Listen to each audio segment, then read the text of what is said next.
नमस्कार मित्रांनो, मी प्रवीण अहिरे तुम्हा सर्वांचं पुन्हा एकदा स्वागत करतो आपल्या एका नवीन व्हिडिओमध्ये. तर बघा मित्रांनो, आजच्या व्हिडिओमध्ये आपण एक नवीन जाहिरात प्रकाशित झाली आहे त्याविषयीची माहिती पाहणार आहोत. त्याचबरोबर मित्रांनो, आजपासून आपण आपल्या चॅनलवर दररोज सकाळी 8 वाजता एक जाहिरातीची सिरीज या ठिकाणी सुरू करत आहोत. तर सकाळी 8 वाजताच मित्रांनो तुम्हाला जाहिरातीची अपडेट त्या ठिकाणी मिळणार आहे. शासकीय, निमशासकीय किंवा कंत्राटी पद्धतीच्या ज्या काही जाहिराती असतात त्याची माहिती तुम्हाला आपल्या चॅनलवर सकाळी 8 वाजताच मिळणार आहे. तर बघा, जाहिरात या ठिकाणी प्रसिद्ध झालेली आहे नागपूर महानगर पालिकेतर्फे. आता या जाहिरातीची माहिती बघा कशा पद्धतीची. ही जी जाहिरात आहे ती कायमस्वरूपी नोकरीसाठी असणार आहे. अग्निशमन दलामध्ये मित्रांनो भरती या ठिकाणी होत आहे नागपूर महानगरपालिकेमध्ये. तर बघा, सरळ सेवेची ही जाहिरात त्या ठिकाणी असणार आहे. जर आपण या ठिकाणी पाहिलं तर बघा, ऑनलाईन पद्धतीने तुम्हाला अर्ज करायचा आहे. ऑनलाईन पद्धतीने अर्ज करण्यासाठी सुरुवात झाली आहे 6 डिसेंबरला अर्ज करण्यासाठीची सुरुवात झाली आहे आणि 27 डिसेंबरपर्यंत तुम्हाला ऑनलाईन अर्ज त्या ठिकाणी करता येणार आहे. त्याचबरोबर शुल्क जे आहे, तुमची जी काही फी आहे ती 27 डिसेंबरपर्यंत तुम्हाला भरता येणार आहे.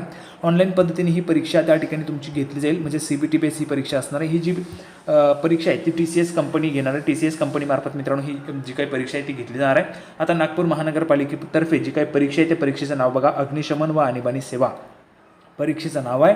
या अंतर्गत पदांचे नावं किती आहे तर 5 पदे या ठिकाणी आपल्याला एकूण पाहायला मिळते. पहिलं पद आहे सहाय्यक अग्निशमन केंद्र अधिकारी, त्यालाच आपण असिस्टंट स्टेशन ऑफिसर म्हणत असतो. 7व्या वेतन आयोगानुसार जी काही वेतन श्रेणी आहे ती 38,600 ते 1,22,800 रुपये एवढी तुम्हाला वेतन श्रेणी मिळू शकेल आणि भरावयाची पदसंख्या आहे 7. त्यानंतर बघा, पुढचं पद आहे उप अग्निशमन अधिकारी, त्यालाच आपण सब ऑफिसर म्हणत असतो. S13 नुसार जी काही तुमची वेतन श्रेणी आहे ती 35,400 ते 1,12,400 इतक्यापर्यंत तुम्हाला मिळू शकेल. ही पदांची जी काही संख्या आहे ती 13 पदे या ठिकाणी भरावायची. पुढचं पद आहे चालक, यंत्रचालक, त्यालाच आपण ड्रायव्हर ऑपरेटर म्हणत असतो. याची जी काही वेतन श्रेणी आहे ती 25,500 ते 81,100पर्यंत तुम्हाला मिळेल. त्याचबरोबर हिची जी काही पदे आहेत ती 28 पदे या ठिकाणी भरली जाणार आहे. त्यानंतर बघा, पुढचं पद आहे फिटर कम ड्रायव्हर. यासाठी जर आपण पाहिलं तर वेतन श्रेणी 25,500 ते 81,100, भरावायची पदसंख्या 5 असणार आहे. ठीक आहे. त्यानंतर पुढचं पद आहे 5वं आणि शेवटचं पद अग्निशामक विमोचक, फायरमन रेस्क्युअर. याची जी काही वेतन श्रेणी ती 19,900 ते 63,200 असणार आहे. भरावायची पदसंख्या 297 आहे. अशी एकूण मिळून जर आपण या ठिकाणी पाहिलं तर 350 पदे या ठिकाणी भरली जात आहे. आता ह्या भरतीची जी काही शैक्षणिक पात्रता आहे त्या संदर्भाची सुद्धा माहिती आपण पाहणार आहोत. समांतर किंवा मग सामाजिक आरक्षण निहाय तुम्हाला जो काही तपशील आहे तो अशा पद्धतीचा पाहायला मिळत आहे.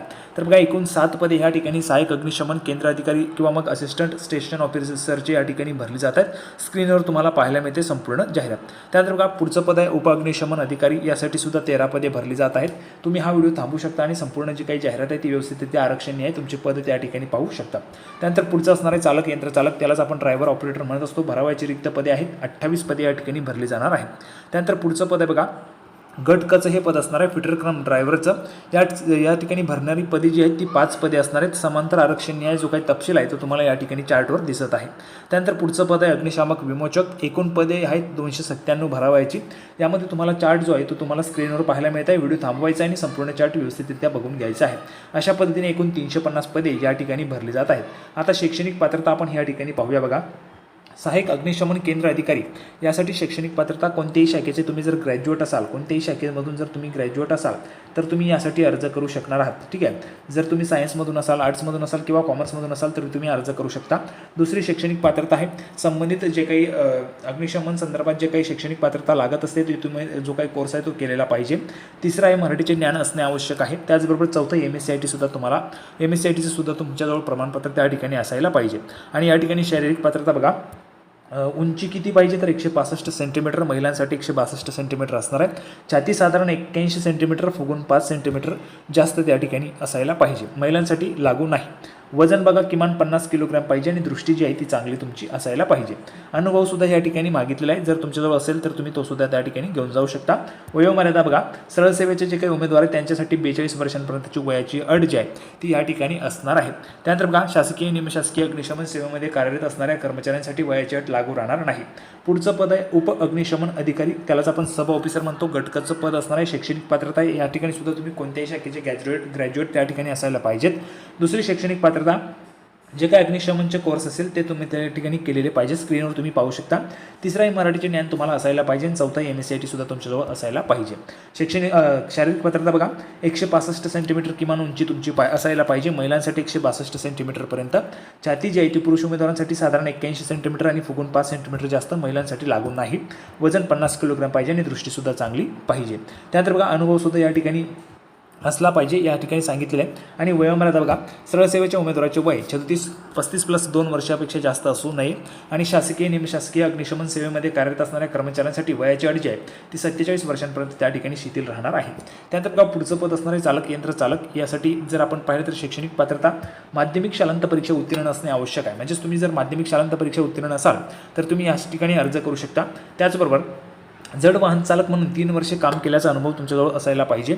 वैध जड वाहन चालवण्याचा परवाना तुमच्याजवळ असायला पाहिजे. मराठीचे ज्ञान असायला पाहिजे आणि राज्य अग्निशमन प्रशिक्षण केंद्र महाराष्ट्र शासन मुंबई यांचा अग्निशामक प्रशिक्षण पाठ्यक्रम पूर्ण केलेला जो काही अभ्यासक्रम आहे, जर तुम्ही तो केलेला असेल तर तुम्हाला प्राधान्य मिळेल.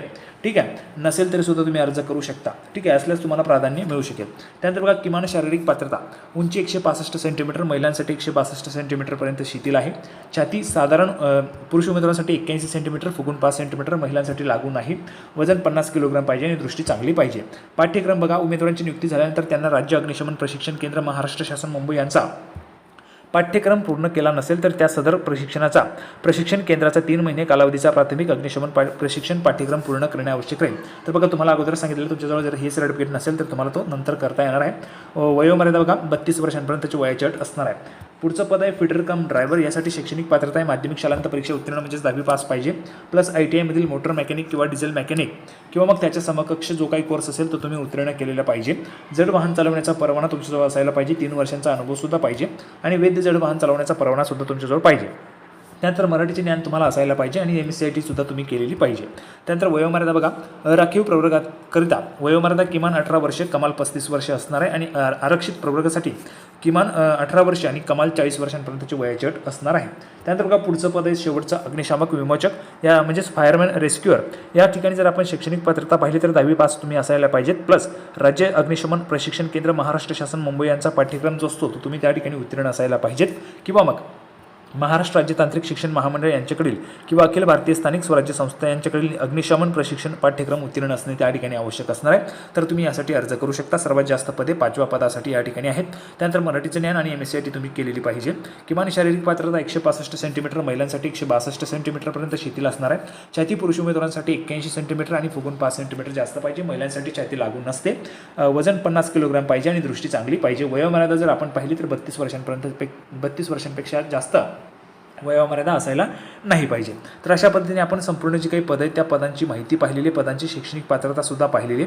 आता आपण या ठिकाणी पाहणार आहोत पदांसाठीची जी काही तुमची प्रोसेस असणार आहे, कशा पद्धतीने तुम्हाला त्या ठिकाणी जी काही शारीरिक पात्रता आहे ती द्यायची आहे. तर बघा, या ठिकाणी जर आपण पाहिलं तर शारीरिक अर्हता आपण या ठिकाणी पाहिलेली अगोदरच. आता बघा, शारीरिक क्षमता चाचणी कशी असणार आहे. तर बघा, पहिल्यामध्ये जर आपण पाहिलं तर बघा 15 फूट दोर चढणे, यामध्ये जर पाहिलं तर 15 फूट दोर चढावे लागेल तुम्हाला. 15 गुण त्या ठिकाणी असतील. त्यानंतर 100 मीटर्स अंतर 50 किलोग्राम मानवी प्रतिकृती खांद्यावर घेऊन धावणे. 100 मीटर तुम्हाला धावावं लागेल. 50 किलोग्रामचं जे काही वजन असेल किंवा मानवी प्रतिकृती असेल ती खांद्यावर घेऊन तुम्हाला धावावं लागेल. 15 गुण त्यासाठी असतील. शिडी चढणे उतरणे 15 गुण असतील. उंची अधिक असल्यास 5 गुण त्या ठिकाणी दिले जातील आणि पोहण्यासाठी 20 गुण, असे एकूण मिळून तुम्हाला 70 गुण ह्या ठिकाणी दिले जातील. तर अशा पद्धतीने मित्रांनो ही जी काही भरती आहे ती अतिशय महत्त्वाची आणि या भरती संदर्भाची संपूर्ण माहिती मी तुम्हाला दिलेली आहे. तर अपेक्षा आहे मित्रांनो तुम्हाला हा जो काही व्हिडिओ आहे तो आवडला असेल. व्हिडिओ आवडला असेल तर लाईक करा, जास्तीत जास्त शेअर करा आणि अशाच पद्धतीने आपण दररोज आपल्या चॅनलवर सकाळी 8 वाजता नवनवीन ज्या काही जाहिराती येत असतील त्याची अपडेट तुम्हाला आपल्या चॅनलमार्फत त्या ठिकाणी प्रोव्हाइड केली जाणार आहे. सकाळी 8 वाजता आपल्या चॅनलला भेट द्यायला विसरायचं नाही. हा व्हिडिओ तुम्हाला आवडला असेल तर लाईक करा, जास्तीत जास्त शेअर करा. आपण पुन्हा एकदा भेटणार आहोत पुढच्या व्हिडिओमध्ये अशाच पद्धतीची एक महत्त्वाची माहिती घेऊन. तोपर्यंत धन्यवाद.